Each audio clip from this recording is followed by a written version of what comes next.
Hi everyone, and thanks for joining this information webinar about the ECHAlliance Global Connector Platform.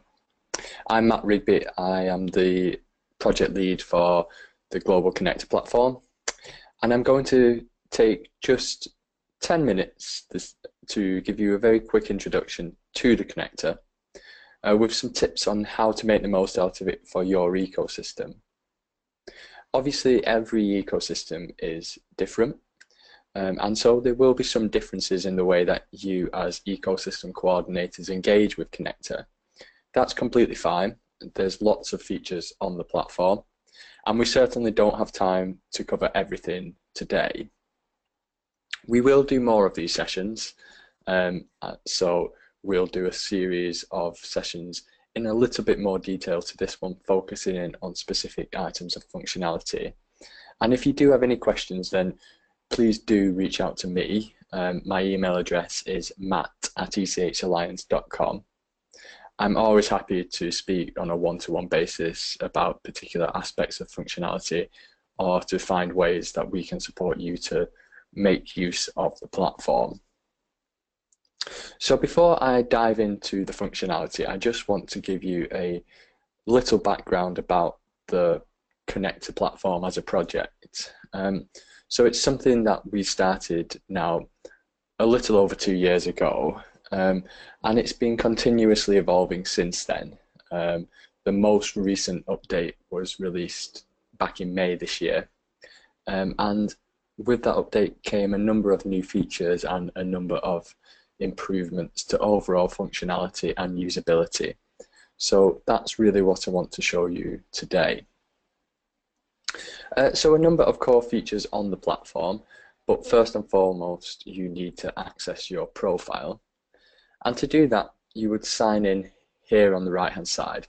I'm already signed in, so instead of having the sign in option I have the choice to view my feed or go to the profile home. I'm going to select my feed, and that will take us to really the first page of your Connector platform profile, which is a newsfeed providing you an update with the activities of your core contacts. It's just an quick and easy way to keep up to date with what's going on. The next thing I want to show you though is the About section of your profile. And I want to highlight on here a few key fields that really you need to make sure you keep up to date. So this is the profile as it looks. And here is the About tab, which is where the key information is stored. To make changes, you just need to select the Edit button. And from there you can see that you can change and update every key field in your profile.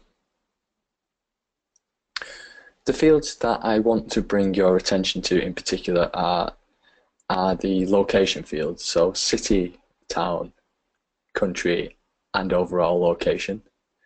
You just need to make sure that these are accurate and kept up to date.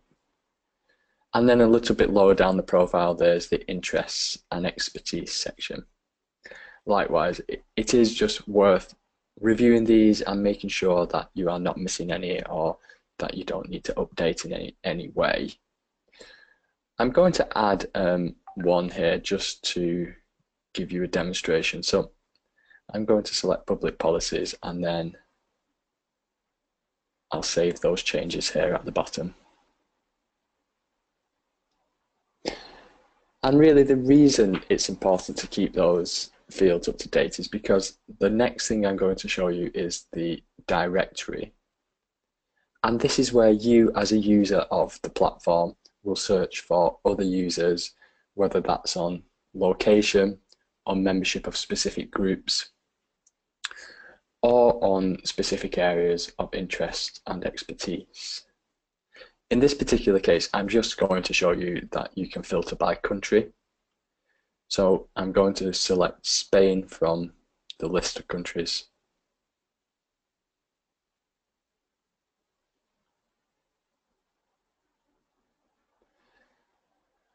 And when I do that, you'll see that it comes back with a list of all of the organisations registered as being within Spain. it shows this on a graphic map here, and it also provides a list. Now you can click through and view the profiles of any one of those organizations. And from those profiles, you can also connect with the organization so that they display in your feed, or you can send them a message. So really it's an easy way to keep up to date and to keep in contact with other contacts from across the ECHAlliance International Network. The other thing beyond profiles that I want to show you is the updated ecosystem sections. Now you can access ecosystems from within the profiles by navigating to the group section here. And if I select groups, then you'll see there is a list of each of the ecosystems with their specific administrators and some information about the ecosystem itself. But I want to show you what ecosystems look like from the front end of the site. And this is where some of the biggest improvements have been made in recent months. So to navigate to the front end of the site, I'm going to select the logo up here. That'll take us back to the site homepage. And when you're on the homepage, remember you can get back to your profile at any point by selecting up here in the top left, or your profile here, or navigating to one of the specific profile fields from here. So you're still very much connected with the password protected areas of the site. But I'm going to go to ecosystems, and I'm going to select see all ecosystems.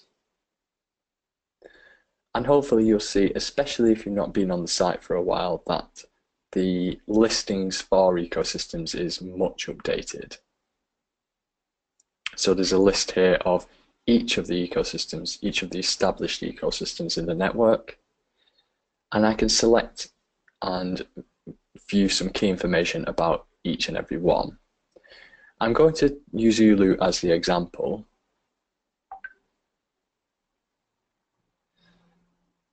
So I've selected Ulu here.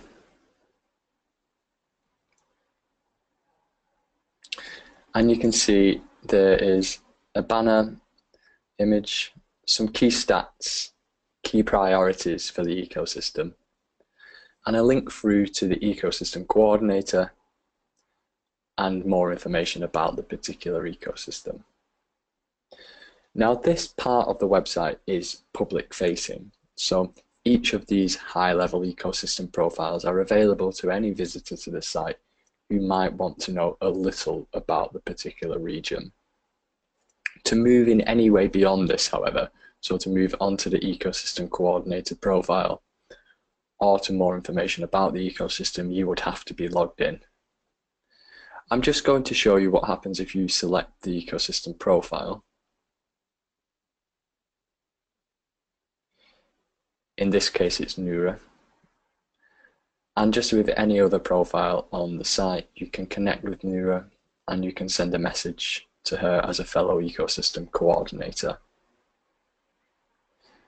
If you wanted to connect with other ecosystem participants, then you would select the Join Now button to go through to the ecosystem group space. Every ecosystem in the network has a group space just like this. And again, if you haven't been on the platform for a while, hopefully the first thing to strike you on visiting this group space is that the overall usability and look and feel is much improved on where we were a few months ago. The basic functionality is still very similar, so we have some key information about the ecosystem, the ability to share blogs, to post group events, in particular upcoming ecosystem events, to share group news down here. There's a group feed and a forum for any discussions following on from any events. And there's also a group directory. I'm going to take you onto a blog from Ulu, just give you a feel for how those blogs function.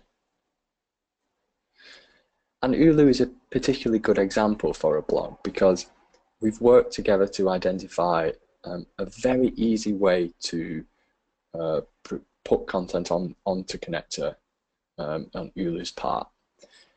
And this lifts content here directly from the Ulu website. So there's no need to duplicate content or post it for a second time onto Connector. Here, content that is created on Ulu's website is replicated here. And this is something which is very easy to do and something which we will pick up on in future videos. For now, I'm going to show you the ecosystem directory, and hopefully you'll be familiar now with the way directories work on this site. It will give us a list of the organizations registered as members of that ecosystem, and it will show us on a graphical map where those organizations are based. If you wanted to connect with them on a one-to-one basis, you could definitely do that. So just as with elsewhere on the site, you would select through to visit their profile.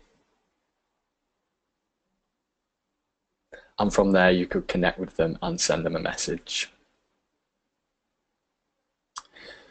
But if you wanted to message all of the members of your ecosystem, there's also a way that you can do that.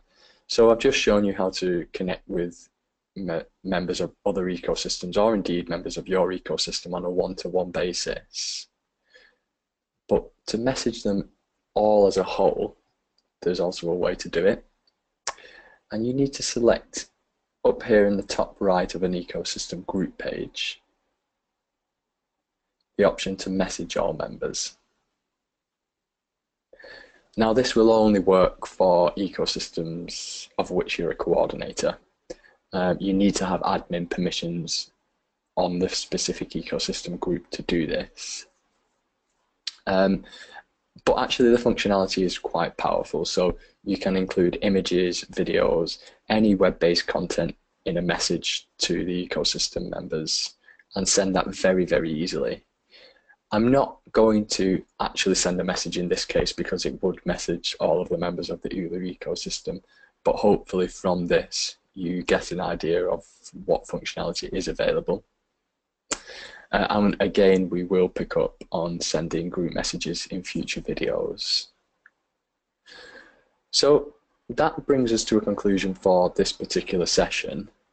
Hopefully you've got an idea of what's new on a profile, of how to update the profiles and the key fields to keep updated. You've got an idea of how to search for other users of the platform.